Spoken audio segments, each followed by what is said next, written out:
little mosquito, I don't know what else, snail. That's your time. Oh, 22, let's go. I don't even know where that came from, mosquito, nice. Anyway. A little mosquito as well, not one of those. Yeah, just a little mosquito.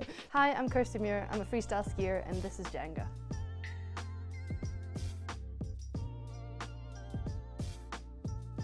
Oh, guilty pleasure, it's just got to be any sort of chocolate, I think. At the moment it's mini eggs, seeing as it's Easter. Go for the easy ones. Oh, if we gave you £1,000, what would you buy? A house of some sorts? I don't know. I love staying at home with my parents, but at some point I'd like to have my own place. That's one of the middle ones I'm taking. What is your main aim for the next few years pre-Milano? Well, I just think learn as many new tricks as I can, go to Milan with a really good shot at podium. I just really want to go there, try and do well, but before that I just want to keep skiing, having the best time, because I quite enjoy this life. Slow and steady.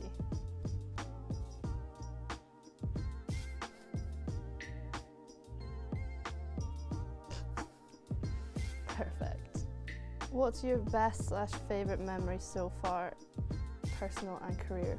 Well, I think my recent memory of the last week was winning my first World Cup in teen, so that was a pretty special moment. Well, I managed to qualify into finals in first, so that was like quite a nice thing, and then like I kind of just went into the comp just trying to put down the best run I could with no pressure of a podium or anything, and then I managed to do that and then ended up first, so it was just a great moment in general. There's actually no wobbly ones, there we go. Do you have a party trick? Just the worm, I think, is my go-to. I do like a handstand into it, so that is my go-to party trick. Oh, we're going for the double layer. Whoa. Okay. Go-to snack.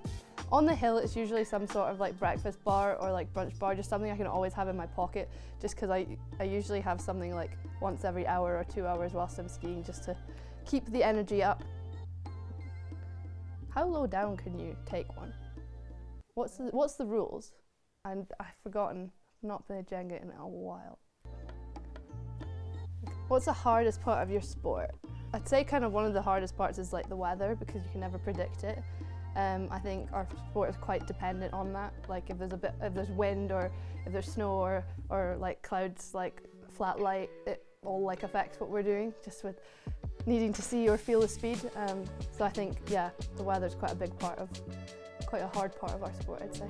I mean, the best weather to perform in is definitely sun with no wind, just like perfect blue day, but we can't always ask for that.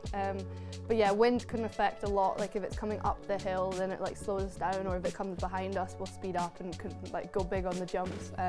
So yeah, definitely wind or flat light. What was the first skill you learned? I've got no idea. I mean, I was like 4 years old or something. Obviously in ski you kind of start with like straights, then the like 180s, 360s. And I remember I think on my 10th birthday is when I learned my first front flip.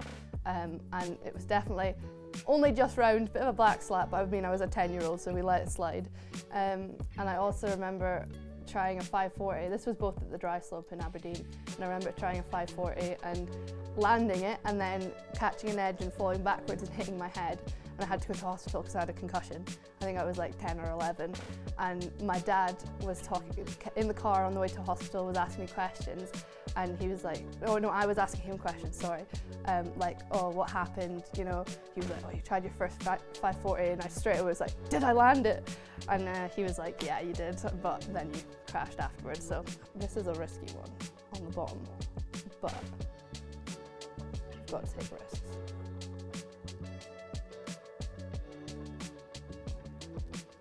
Oh, gosh. Extra hour of sleep or extra hour of training? Oh, I need sleep. Like some days it need extra sleep, and some days it's training, so I don't know. On competition training, I would take an extra hour of training, but most days I need the sleep, and then I can perform better whilst training. The whole thing's wobbly. Okay, perfect. Post-career plans. At the moment, I'm just gonna keep skiing for as long as I can, and then I don't know, at some point I want to study something, but I haven't decided that yet. I'm just enjoying skiing. So do some sort of uni, and then, I mean, I was thinking of becoming a coach because I thought that was pretty sick, or something, probably something to do with sport just because I love it so much. But no, I've not got any big plans. I'm hoping my career can last quite a bit longer. Okay, this like feels like a bit of a fail now. Oh, let's go.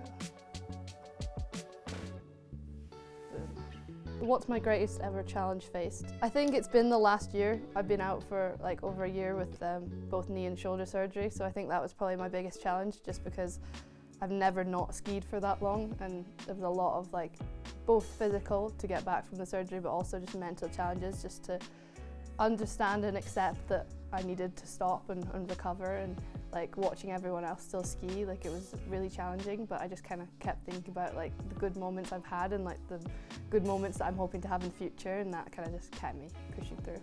Yeah, so December of 2023 is when I did my knee as such, but I was at a competition in Copper Mountain in Colorado, and it was the second run of the finals, and it's a 3-run final. You have to land 2 out of 3 of your tricks. So I fell and had just a bit of like pain in the back of my knee, but I thought it was kind of just my hamstring. And then, I spoke to my coach, spoke to physio. I was kind of feeling okay. So I was like, should I go for my 3rd run? Like, do I have a chance at a podium here? And my coach was like, yeah, you have a chance. So I was like, well, we've got to do it. So I went for my 3rd run, managed to land it, and came 3rd, which was really cool. Then went home, got a scan, and turns out I fully tore my ACL, which I didn't really think was possible because I was walking fine, doing the gym fine, but the surgeon thinks I just gradually tore it over time.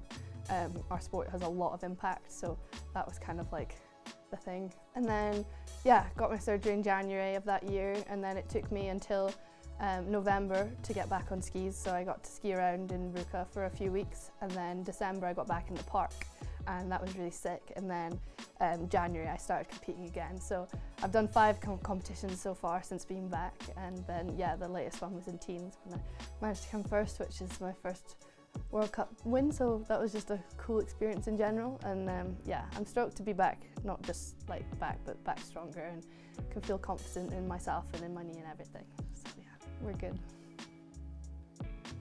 Oh no. Alright, it's gone. This one is how many animals could you name in 30 seconds? Oh my goodness, okay. Okay. I'll go for 20 as well. Alright, you're gonna count me in? Yeah, I'll count Okay. 3, 2, 1. Alright, cat, dog, mouse, rat, horse, spider, scorpion, ant, worm, lion, tiger,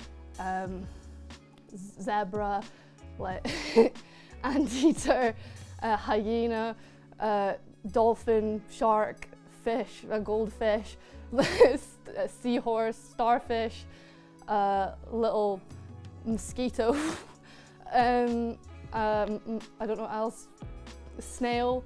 That's your time. Oh, 22, let's go. I don't even know where that came from, mosquito, nice. Anyway. A little mosquito as well, not one of those. Yeah, just a little mosquito. Thanks for watching, that was Jenga.